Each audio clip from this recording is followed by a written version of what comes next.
그런데 반대가 되어버렸어요. 저 이런 현상 진짜 오랜만에 보는 것 같아요. 한 10여 년 만에 처음 보는 것 같아요. 안녕하세요. 고품격 주식수다 이서구입니다.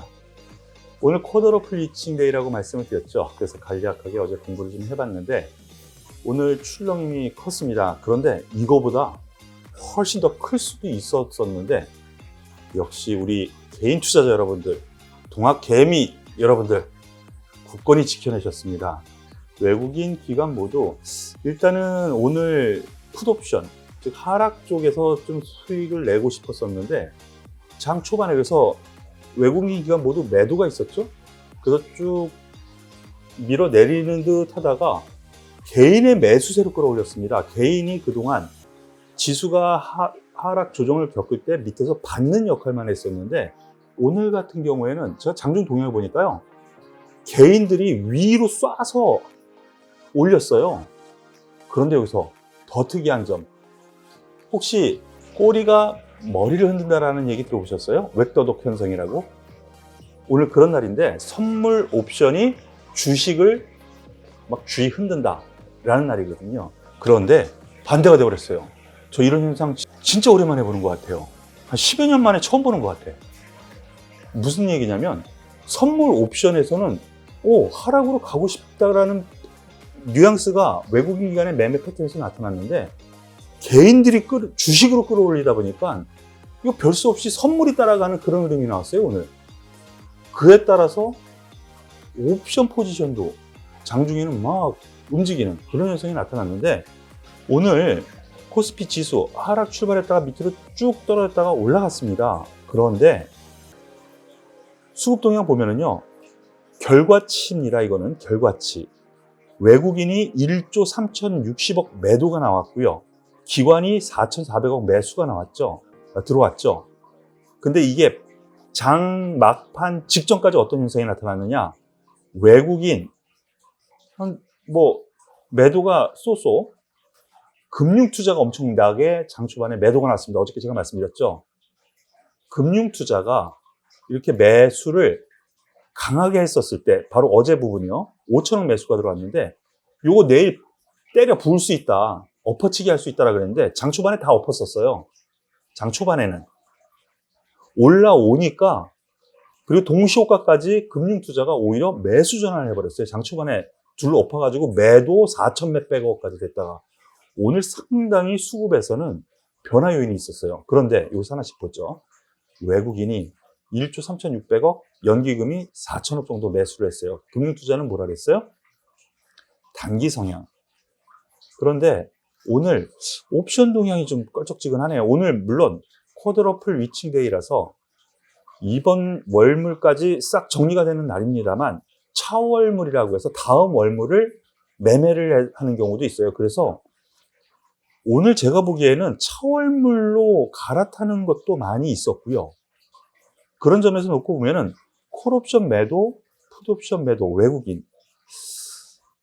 콜옵션 매도 부분이 좀 걸립니다. 지속적으로 나오는 선물도 그렇고요. 외국인 같은 경우 한번 밑으로 한번 가볼까? 조정 나올 때 되지 않았어?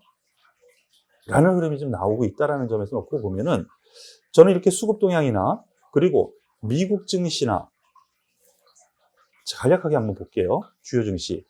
미국 증시에서도 나스닥 고점에서 장대 음봉 맞았고요.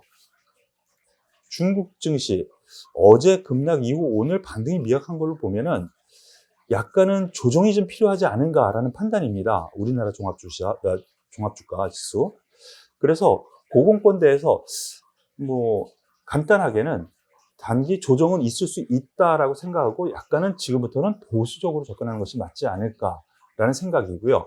종목별로 본다라면 대형주보다는 이제부터는 개별주, 테마주 이런 방향으로 매매를 접근하는 것이 맞지 않을까라는 판단이니까 참고하십시오. 오늘 서론이 길었습니다. 하지만 시황에 대한 부분을 꼭 전달하고 싶었으니까 이 부분 참고하시고요.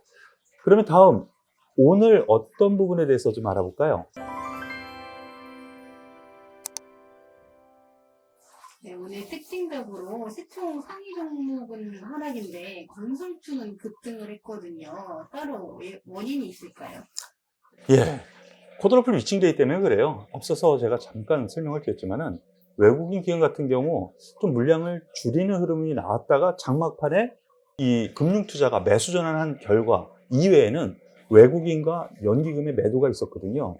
그러다 보니까 시가총상위 종목은 하락했고요. 다만 종목별 접근을 했다라는 부분으로 첫 번째 생각할 만해요. 오늘 그래서 건설주들이 상승을 좀 특이하게 급등하는 흐름을 좀 보여줬어요. 그런데 그 이유 좀 살펴보면은요. 일단은 가장 큰 것이 코로나19 이제 백신이 나온다고 하니까 경기 민감주가 그동안 많이 올라왔죠. 우리 어저께까지 본 종목이 뭐였죠? 철강주, 그리고 반도체주, 자동차주 많이 얘기했었죠. 얘네들이 많이 올라왔는데 건설주가 그동안 많이 못 올라갔어요. 얘도 경기 민감주인데 라고 살펴보니까 PER이라든가 PBR 공부 많이 했었죠. 주가 수익 비율이라든가 주가 자산 배율 이 부분이 많이 올라가 있는데 건설주가 어떤 건설주는 4배네 PER이 이건 너무 싸다라는 거죠. 그래서 순환매 흐름이 나왔다라는 것을 첫 번째 요건으로 삼을 수가 있어요. 제가 보기엔 그래요. 순환매가 있었다. 다른 거 올라갔는데 얘가 덜 올라갔거나 조정을 보였다 보니까 싼 느낌이 있어서 외국인 기관이 좀 끌어올린 그런 원인이 좀 하나 있었고요. 그리고 유가가 최근 들어서 많이 올라갔죠.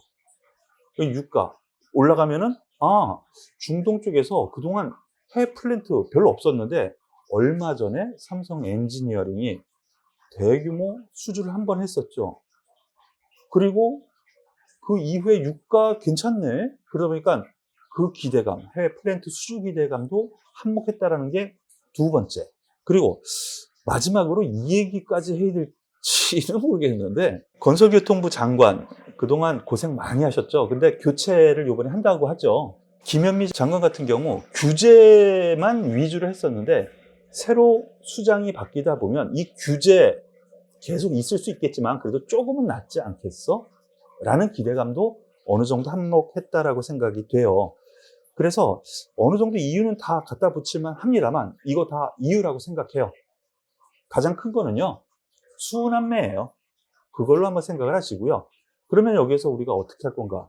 한번 잠깐만 볼게요. 그러면 차트를 한번 보면서 대장주급의 종목들만 한번 간략하게 볼게요.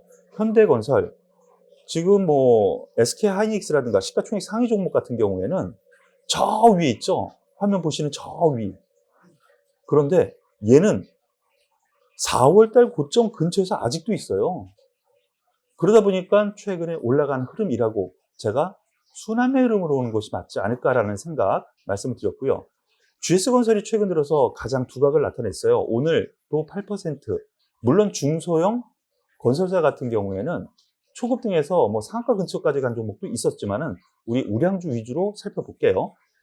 얘 같은 경우도 얼마 전까지는 4월달 고점 근처대에 있다가 최근에 올라간 거를 보면은 키 맞추기 순환매 흐름이 나온 거 아닌가라는 판단이에요. 그리고 최근 들어서 갑자기 급등했었던 HDC 현대산업개발이 있었는데요. 이 종목 역시 마찬가지 개념이라는 것이죠.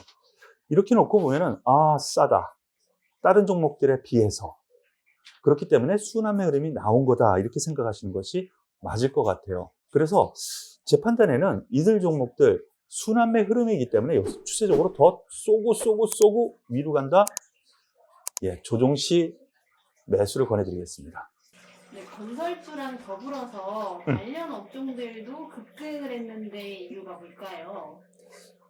뭐 아주 정확하게 파악을 하셨는데 건설주가 올라갔는데 얘네들만 올라갔다면 이거 이상하다라고 생각이 되는데 주변 주로에 확산이 오늘 있었다라는 거 여기서 우리 주린이 여러분 꼭 기억하세요. 여기서 한번 살펴볼게요. 건설주가 올라가는 이유가 분명히 있어. 건축 허가 면적이 확장되든가 뭐 이거 예전에 한번 얘기한 적이 있는데 그 부분은 미국도 우리나라도 계속 늘어나고 있어요.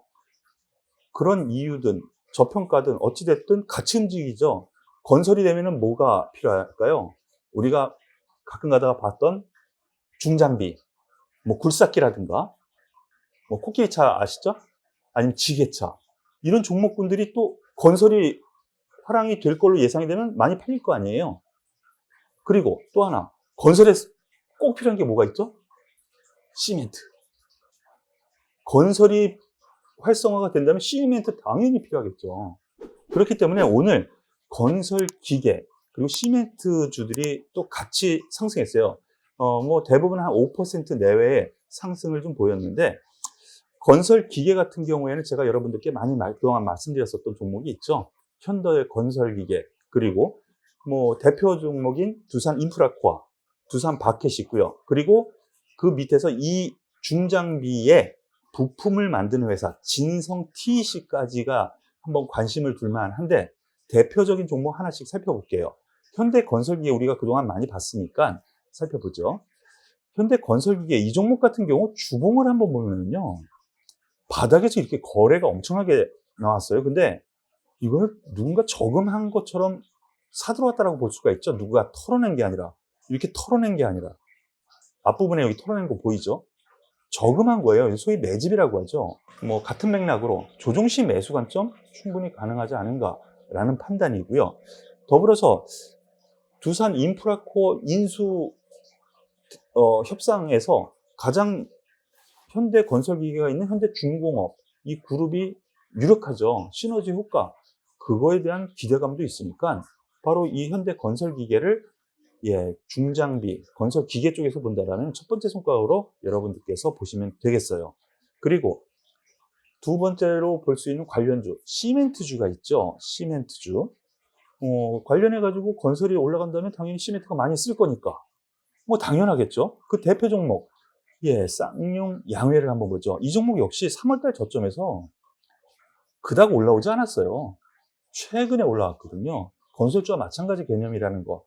쌍용 양회 같은 경우 대표주고 뭐 배당도 좀 주는 그런 회사이기 때문에 관심주인데, 이 종목도 단기적으로는 급등했기 때문에 약간 쫓아잡기보다는 밀릴 때 산다, 이렇게 생각을 하시는 것이 낫겠고, 한일 현대시멘트도 지금 5% 가까이 상승하면서 이제 건너 올라가는 흐름이 있죠. 한번 볼게요. 길게 보면은요, 지금 4월달 고점에서 오히려 얘는 아래예요. 그러니까 가격 부담이 없다라는 쪽에 순환매 흐름이 나왔다, 이렇게 보는 게 맞다라는 거죠. 그리고 중소형주에서 고려시멘트 부분인데, 얘는 또 독특하게요, 일자로 서 있어요. 6개월 동안. 제가 말했었던 좋은 놈이 있다면 얘는 이상한 놈이에요. 이상한 주식이라는 거죠. 끼가 있기 때문에 한번 바싹 오를 때 이렇게 올라가요. 그러니까 중소형주에서는 고려시멘트 한번 볼만하다라고 생각을 하니까 참고하시길 바라겠습니다. 그러면은 주린이들 이 종목들 어떻게 하면 좋을까요? 시황을 앞에서 말씀을 드렸죠. 단기적으로는 외국인 같은 경우 옵션 부분에서 지수로는 약간 조정을 줄 수 있다는 뉘앙스가 나오고 있어요. 그리고 순환매 흐름으로 올라온 그런 흐름이라고 말씀을 드렸죠. 그렇기 때문에 급박하게 잡을 필요 없다라고 먼저 말씀을 드릴게요. 그 다음날 갭떠도 약간 밀릴 가능성이 훨씬 더 높아요. 조정 시에 매수한다, 이렇게 생각을 하시는 것이 맞겠고요. 여기에서 내일 또 추가적으로 더 올라간다, 이렇게 생각하면 어떻게 하는 게 나을까? 저는 여기에서 뭐 5%, 6% 더 올라간다 하면은 단기로 한번 이익 실현도 괜찮지 않나 싶어요.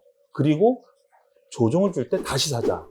그리고 관심 있는 분들 같은 경우에는 여유 있게, 오늘 쿼드러 뷰칭데이 후폭풍이 내일 혹은 월요일까지 있을 수도 있으니까 51선, 21선 분할 매수, 이렇게 여유 있게 한번 접근을 해보자, 이렇게 결론적으로 말씀을 드릴게요. 이렇게 한 뭉뚱어리로 건설주 가면은 건설 기계 간다, 그리고 시멘트 간다, 이것도 공부 겸사 오늘 꼭 기억하시길 바랄게요. 네, 오늘 쿼드러 뷰칭데이 출렁출렁이면서 많이 힘들었습니다. 여러분들도 오늘 피곤하시죠? 하지만 저와 함께 하시면은요, 피곤한 장 편안하게 가실 수 있을 겁니다. 같이 함께 하실 분들은요, 여기 옆에 무료 문자 회원 제도가 있으니까요, 여기 전화번호로 무료 문자 회원 가입 신청 하시면 저희가 문자를 드리니까 많은 참여 부탁드리겠습니다. 그리고 이 방송이 도움이 됐고 저와 함께 하실 분들은요, 좋아요 그리고 구독 꼭 눌러주시는 거 잊지 마세요. 다음 시간에 또 뵙겠습니다. 감사합니다.